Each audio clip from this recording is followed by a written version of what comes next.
Suppose आपने scan function use किया और इसे एक्स में स्विच कर दिया स्कैन, ठीक है, और हम सपोज क्या देते हैं एन 10 कर दे, ठीक है, हमने कहा जी एन इज़ 10, ठीक है, मैंने रैंडमली कुछ वैल्यूज़ पुट कर दी, कुछ इसमें इवन है कुछ ऑड है, ठीक है, 10 एंट्रीज आ गई। अब हम यहाँ पे आइडेंटिफाई करना चाह रहे हैं, यानी इन्होंने क्वेश्चन ये पूछा कि जो डाटा एंटर किया है मैं ये देखना चाह रहा हूँ इसमें इवन वैल्यूज़ कितनी है, ऐसी है ना। तो अब डाटा एंटर हो गया, आपने नेक्स्ट क्या किया? हम्म, क्या किया था? हाँ हाँ, नहीं ना ना नहीं, देखें अब यहाँ पे आपको थोड़ा लॉजिकली सोचना पड़ेगा, अभी तक हमने जो कुछ पढ़ा है उसके हिसाब से हमें थिंक करना पड़ेगा ना। इवन नंबर की आइडेंटिफिकेशन हम किस तरह से कर सकते हैं कि अगर हम उसे फॉर एग्जांपल 2 पे डिवाइड करें तो रिमाइंडर जो वो 0 होना चाहिए, ऐसे ही। हाँ जी, अगर हम किसी भी नंबर को 2 पे डिवाइड करें और उसका रिमाइंडर बाकी बच जाने वाला 0 है तो वही 1 होगा, और अगर 0 नहीं बचता अदर देन 0 बचता तो वो ऑड नंबर होगा। यानी 4 डिवाइडेड बाई 2 करते हैं तो बच जाने वाला नंबर क्या होगा? 0, तो इवन नंबर होगा। इसका मतलब कि सबसे पहले तो हमें ये आइडेंटिफाई करनी है। अब देखें हमें बाजार तो नज़र आ रहा है ना कि कौन से इवन और कौन से ऑड है, लेकिन कंप्यूटर को नज़र नहीं आ रहा, आर लैंग्वेज को नज़र नहीं आ रहा, तो हम इस पर कोई कंडीशन अप्लाई करेंगे कि इवन नंबर कौन से हो सकते हैं। अभी हमने डिस्कस किया है कि वो नंबर जो 2 से डिवाइड हो और रिमाइंडर 0 वाले वो इवन होगा। तो मैं एक ट्राई कर लेता हूँ कि x divided by for example 2 नहीं sorry x double percent 2, double percent का हमने क्या डिस्कस किया था कि डबल परसेंट अगर हम यूज़ करते हैं तो हमें रिमाइंडर बताएगा बच जाने वाला क्या है। देखें इसमें से कुछ नंबर 0 हो गए और कुछ 1 हो गए, ऐसे ही है ना। जो नंबर 0 आए उनका क्या मतलब होगा कि उनका रिमाइंडर 0 है, यानी वो इवन है, और जिनका 1 आया उसका मतलब उनका बाकी बच जाने वाला नंबर 1 था और वो ऑड है, ऑड है, ठीक है। तो अब अगर हम यहाँ पे काउंट करें कि 0 कितने हैं और 1 कितने हैं, हमें काफ़ी हद तक आइडिया हो जाएगा, ठीक है। तो समझ जूम कर दो, मैं क्या कहती हूँ समझ नहीं आई।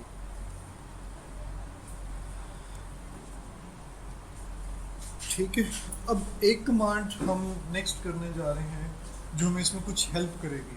फॉर एग्जांपल मैं कहता हूँ टेबल और x%2, x%2 जो अभी हमने कैलकुलेट किया था जिसका आंसर 0 1 की फॉर्म में आ रहा था, मैंने इसे एंटर किया और उसने एक छोटा सा एक टेबल फॉर्मेट सा बना दिया। 0 जो है वो 5 में, यानी 0 नंबर जो आ रहे हैं यहाँ पर वो काउंट में 5 हैं, और जो ऑड नंबर है वो भी 5 है, यानी ये वर्टिकल रीड करेंगे 0 के अगेंस्ट 5 और 1 के अगेंस्ट 5, यानी 0 नंबर ऐसे हैं जो इवन नंबर को शो करते हैं। अच्छा अभी हमें यहाँ पे क्या पता चला है? सिर्फ तादाद का, कि इस डाटा में 5 इवन नंबर हैं और 5 ऑड नंबर हैं। यानी हमने क्या करना था कि वो जो कमांड्स हमने आप लोगों ने जो पढ़ी हैं, अच्छा इसमें और बहुत सारी तरह से भी आप कर सकते थे, लेकिन इनिशियल जो लोग बाद में आने में फिर बता देता हूँ। क्वेश्चन ये था कि आपने ये चेक करना था कि डाटा में इवन या ऑड नंबर कितने हैं, ठीक है, उनकी तादाद आपने देखना थी। तो उसका तरीक़ेकार क्या था कि हमने मैथ का एक सिंपल सा वो देखा कि अगर कोई नंबर 2 से डिवाइड करें और रिमाइंडर 0 आ जाए तो वही 1 होगा। हमने ये कमांड यूज़ कर कर देखी कि x $2, डबल परसेंट का मतलब था रिमाइंडर फाइंड करना, कि वो बाकी जो बच जाने वाला है वो हमें बताएगा। तो जिनका 0 बन रहा था इसका मतलब है कि वो इवन, और जिनका 1 बनेगा उसका मतलब है कि वो ऑड नंबर होगा। उसके बाद हमने क्या किया, टेबल कमांड यूज़ कर ली। टेबल कमांड बेसिकली क्या करेगी, आपको काउंट करके बता देगी कितने नंबर जो हैं वो कितनी टाइम रिपीट हो रहे हैं। ये आप किसी भी डाटा सेट के लिए कर सकते हैं, ठीक है। तो इसने हमें बता दिया कि जो 0 टाइम रिपीट हो रहे हैं वो 5 हैं, और जो 1 जिनका रिमाइंडर 1 आ रहा है वो भी 5 है, यानी 5 इवन नंबर है और 5 ऑड नंबर। और अगर हमने ये चेक करना हो कि कौन से इवन है और कौन से ऑड हैं, कैसे बताएं, कैसे करेंगे? नहीं, कमांड के जरिए से अगर हमने करना हो, which percent to suppose less than 1, हाँ जी, which x percent to less than 1, वो कौन से नंबर हैं जिनकी वैल्यू लेस से कम है। देखें, x percent to less than 1, इसने क्या आपको आंसर दिया, ट्रू फॉल्स। फॉल्स का क्या मतलब है, कैसे पता चला, फॉल्स का मतलब ऑड, ऑड होगा, इवन होगा। देखें, x परसेंट टू का आंसर क्या आता है, नहीं, x परसेंट टू का आंसर क्या आएगा, ये आंसर आएगा ना।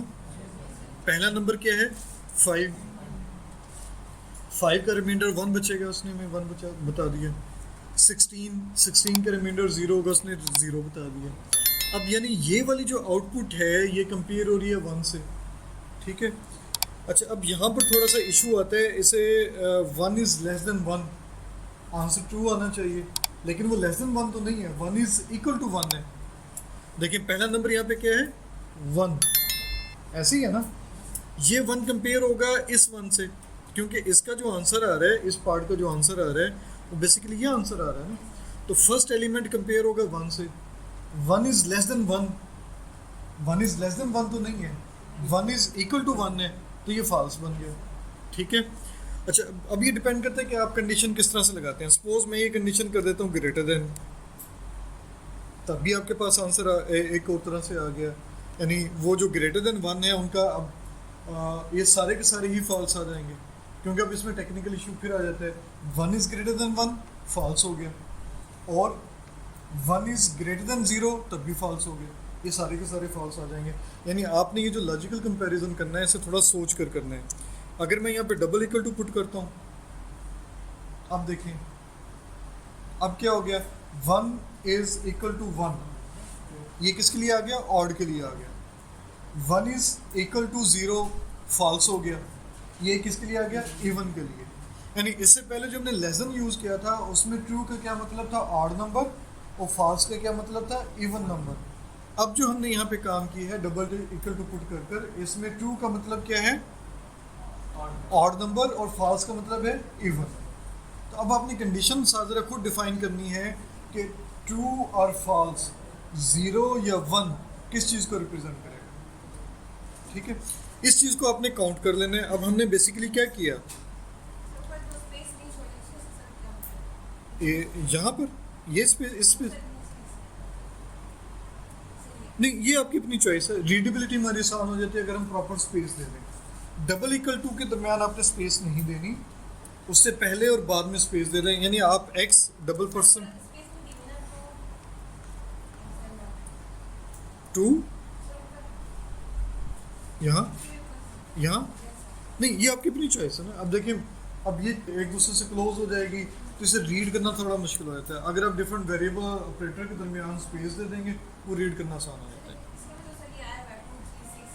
मैं वो अब वही बताने जा रहा था, ठीक है। x percent two is suppose equal to 2, true false की सूरत में आ गया, ठीक है। ऐसा क्यों आया, अगर हम यानी इस विच के लिहाज से करें, which x percent to less than, अब आप 1 कर लें, डबल इक्वल टू 1 कर लें, आपकी चॉइस है। मैंने लेस देन 1 कर दिया, इक्वल टू प्रेस किया। अब हमें ये क्या बता रहे हैं कि x परसेंट टू का जो पहला आंसर है क्या वो 1 से लेस है या नहीं है।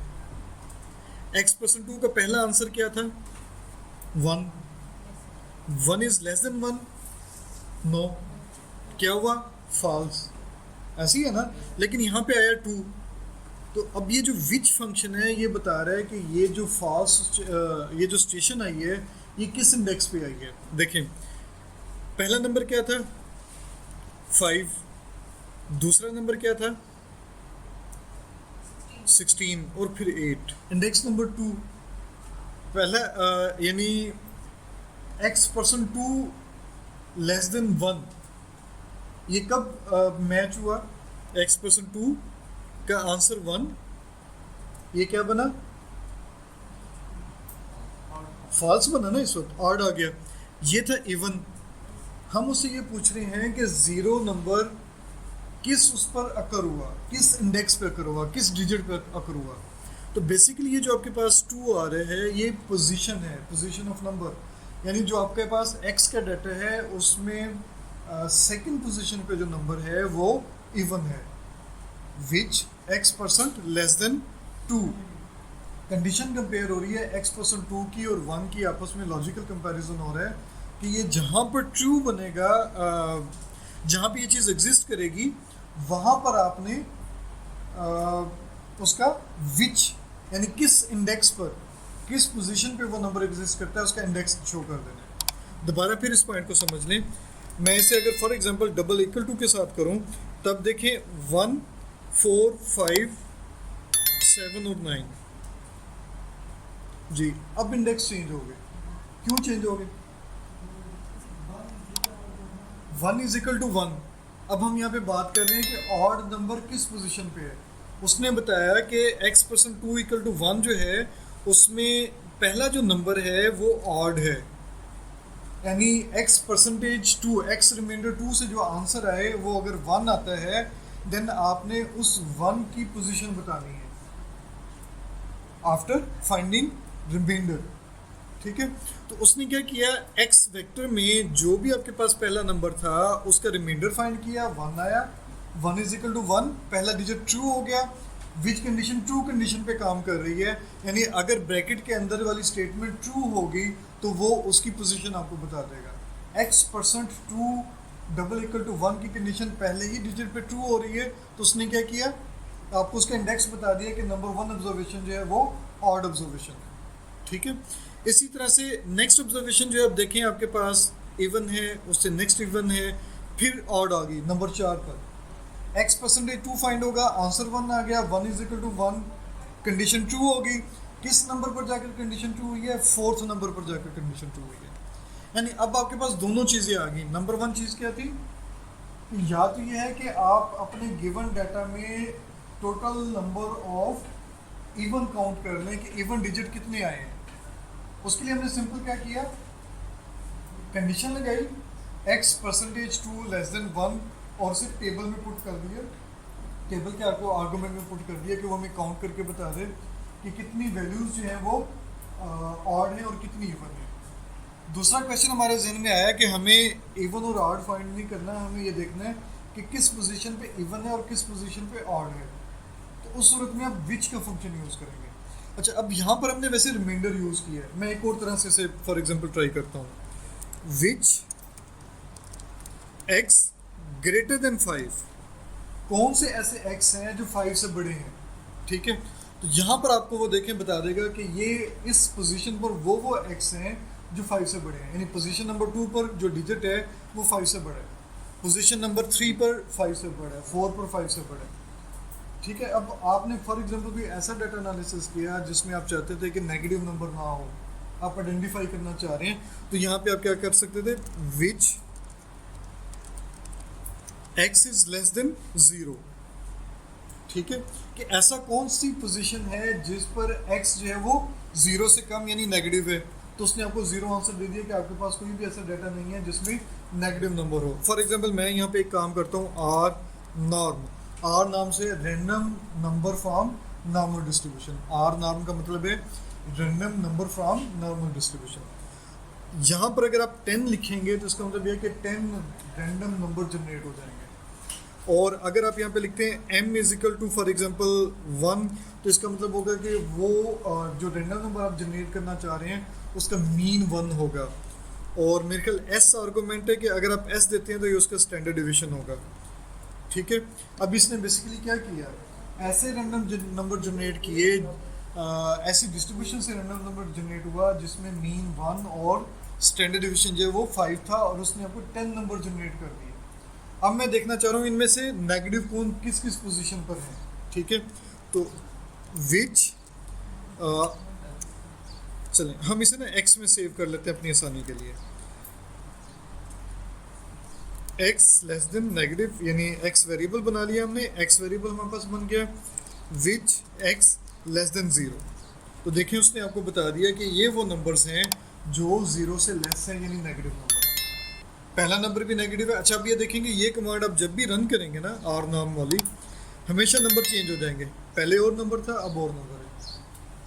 दोबारा यूज़ करेंगे, अब एक्स फिर चेंज हो चुके हैं। यानी जितनी दफ़ा आप इस कमांड को एग्जीक्यूट करेंगे हर दफ़ा आपके पास रैंडम नंबर जनरेट होंगे ऐसी डिस्ट्रीब्यूशन में जो नॉर्मल डिस्ट्रीब्यूशन को फॉलो करता हो, जिसका मीन 1 और स्टैंडर्ड डिवीजन जो वो 5। अगर आप ये एम और एस प्रोवाइड नहीं करेंगे तो इस वक्त जो आपके पास नंबर जनरेट होगा ये स्टैंडर्ड नॉर्मल डिस्ट्रीब्यूशन से जनरेट होगा। ठीक है, सपोज मैं इसमें नंबर ऑफ जो डिजिट हैं वो बढ़ा देता हूँ, 1000 कर देता हूँ और मैं यहाँ पे लिखता हूँ प्लॉट एक्स। ठीक है, यहाँ पर ये देखें आपके पास जो है एक स्टैंडर्ड नंबर डिस्ट्रीब्यूशन से रैंडम नंबर जनरेट हो चुके हैं, डिस्प्ले हो चुके हैं। ठीक है, ये इनके एक्स एक्सिस और ये उसकी इंडेक्स पोजीशन के हवाले से। और अगर मैं इसकी हिस्टोग्राम ड्रा करूँ, हिस्टोग्राम, हिस्ट का फंक्शन यूज़ होगा, हिस्ट ऑफ एक्स। तो देखें इसकी रेंज नोट करें, -4 से +3 के दरमियान, और ये उसकी डिफरेंट शेप है। आप इस पर चाहें तो एडवांस अगर आप काम कर लेते तो उसमें आप इसकी कर्व भी, लेकिन वैसे अगर आप देखें तो काफ़ी हद तक नॉर्मल है। अगर मैं इसे 1000 के बजाय सपोज जो है मैं इसे इस तरह से भी कर सकता था, हिस्ट आर नाम ऑफ, सपोज मैं कहता हूँ 10,000 रैंडम नंबर जनरेट करने हैं स्टैंडर्ड नंबर डिस्ट्रीब्यूशन से, और उसकी हिस्टोग्राम ड्रा करनी है। तो देखें इस तरह से आप जो है, अब ये प्योरली रैंडम है, आप इसे दोबारा ड्रा करेंगे शेप काफ़ी हद तक चेंज हो चुकी होगी। ठीक है, अगर आप इसके मीन वगैरह चेंज करते हैं, m is equal to suppose मैं 10 करता हूँ और s is equal to b suppose 10 कर देता हूँ, यानी मीन भी 10 है, स्टैंडर्डेशन भी 10 है, 10,000 जनरेट करने और हिस्टोग्राम ड्रा करनी है। तो देखें अब इसकी जो सेंटर पॉइंट है वो काफ़ी हद तक 10 के करीब आ रहा है और इसकी रेंज भी चेंज हो चुकी है उसी पॉइंट ऑफ व्यू से, और ये इस डिस्ट्रीब्यूशन के हिसाब से फॉलो भी कर रहा होगा, काफ़ी हद तक फॉलो कर रहा होगा। यानी कुछ बार्स छोटे बड़े भी हैं लेकिन अप्रॉक्सीमेटली इस डिस्ट्रीब्यूशन के मुताबिक नॉर्मल है। अगर आप इसे और इंक्रीज करेंगे और ज़्यादा बेटर फॉर्म में।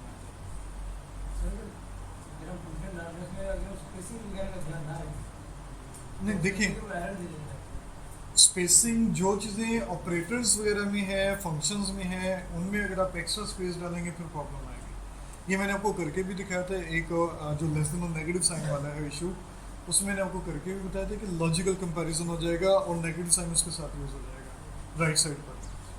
दूसरा, अब जैसे डबल परसेंट आपने इकट्ठा इस्तेमाल करना है, अगर आप इकट्ठा इस्तेमाल नहीं करेंगे एरर आ जाएगी। ठीक है, इसी तरह से फंक्शन नेम में कुछ चीज़ें हैं, फंक्शन का नाम लिखें आप उसमें स्पेस दे दें तब भी प्रॉब्लम आ जाएगी। कुछ जगहों पे आप स्पेस दे सकते हैं और आपको देनी भी चाहिए, जैसे मैंने कुछ जगहों पर स्पेस दी भी है, जैसे अब देखें कोमे के बाद मैंने स्पेस दी हुई है, या इससे प्रीवियस अगर आप देखें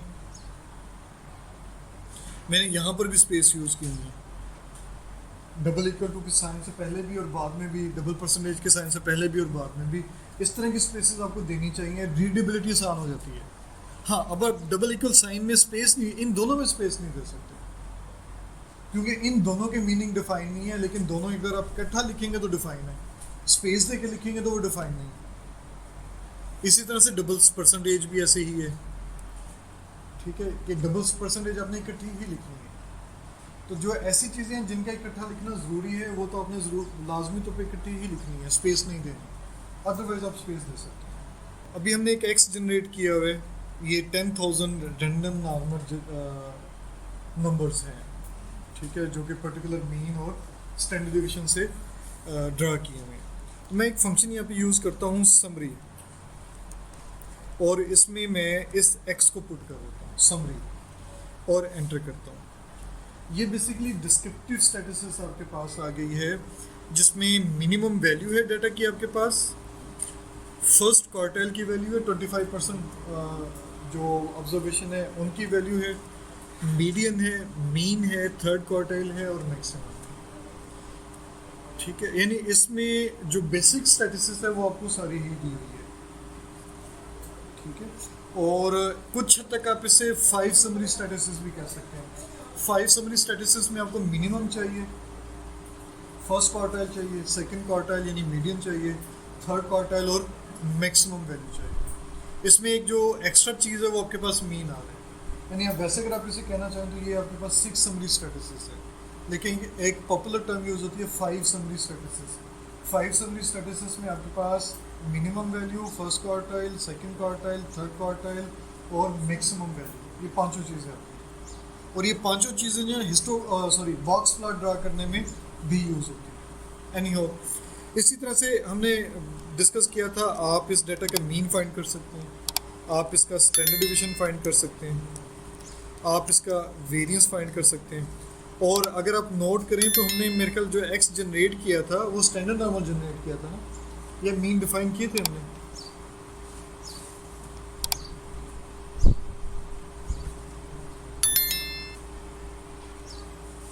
लास्ट जो हमने एक्स फाइंड किया था, अच्छा नहीं सॉरी, हाँ ठीक है, हम इसे थोड़ा सा मॉडिफाई करते हैं, एक्स डिफाइन करते हैं। एक्स हमने बेसिकली स्टैंडर्ड नॉर्मल फाइंड किया है ना, मैं इस एक्स को मॉडिफाई करता हूँ, m is equal to 5 and standard division is equal to suppose 2.5, ठीक है।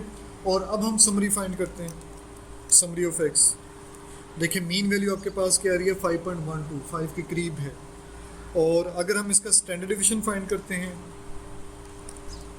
तो देखिए 2.5 के करीब है। अगर ये हम मज़ीद रिपीट करें तो ये मज़ीद जो है इसके करीब हो सकता है, या हम 1000 के बजाय अगर 10,000 कर लें यहाँ पर। और अब अगर हम स्टैंडर्ड डिवीजन फाइंड करें तो ये देखिए मज़ीद क्लोज हो गया। और अगर हम इसका मीन फाइंड करें तो ये 5 के मज़ीद क्लोज हो गया, ठीक है। और इसी तरह से एक फंक्शन है IQR। IQR से क्या,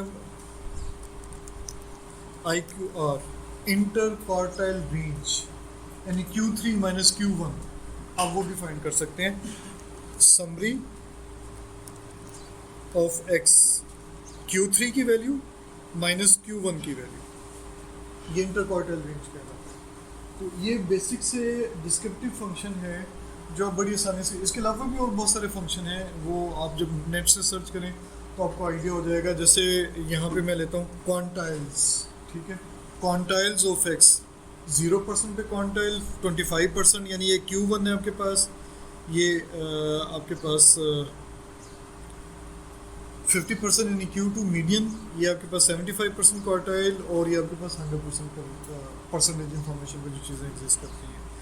आप कहते हैं कि आपने अपनी मर्ज़ी का क्वार्टाइल फाइंड करना है, तो मेरे ख्याल में शायद प्रोपोर्शन का फंक्शन यूज़ होता है। आप कहते हैं जी मुझे 10% क्वार्टाइल चाहिए, इसने सारे क्यों नहीं दिए। अच्छा अब ये देखेंगे मुझे इसके आर्गूमेंट नहीं मालूम, भूल गया हूँ मैं इसे देखना चाह रहा हूँ, तो वो कैसे फाइंड कर सकते हैं। Question mark quantile, question mark quantile का मतलब है कि आप क्वांटाइल फंक्शन की हेल्प देखना चाह रहे हैं, क्वांटाइल फंक्शन की हेल्प। मैंने इसे एंटर किया और अब ये किसी ब्राउज़र में ओपन हो जाएगा और वहाँ से हम इसे रीड कर सकेंगे। देखिए वो कहता है जी क्वांटाइल का फंक्शन यूज़ होगा, क्यों यूज़ होता है, ये सैम्पल क्वांटाइल जो है वो कैलकुलेट करने के लिए यूज़ होता है फॉर गिवन प्रोबेबिलिटीज़ के लिए। PROBS का आर्गूमेंट आप यूज़ करेंगे, PROBS। और अगर आप इसके बॉटम पर जाएं तो यहाँ पे उसने डिफरेंट पॉसिबल एग्जांपल्स भी दी हुई हैं, इसमें से कुछ टिपिकल हैं और कुछ सिंपल्स हैं। ये इसने डिफरेंट लेवल पर जो है क्वांटाइल्स फाइंड किए हैं, तो आप इसे जो है यहाँ पे डिफाइन कर सकते हैं। फॉर एग्जांपल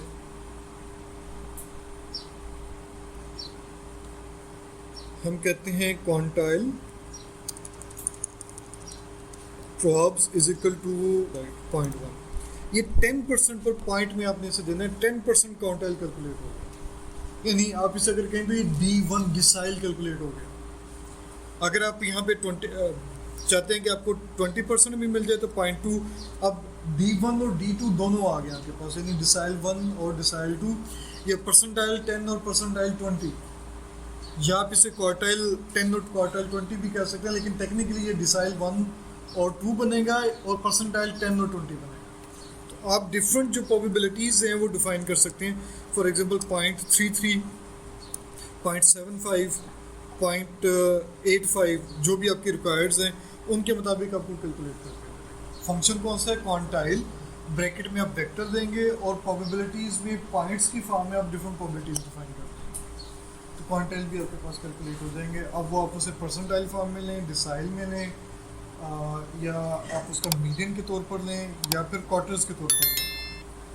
क्वार्टर्स लेंगे तो 0.25, 0.5 और 0.75। डिसाइल लेंगे तो 0.1, 0.2, 0.3 से लेकर 0.9 तक।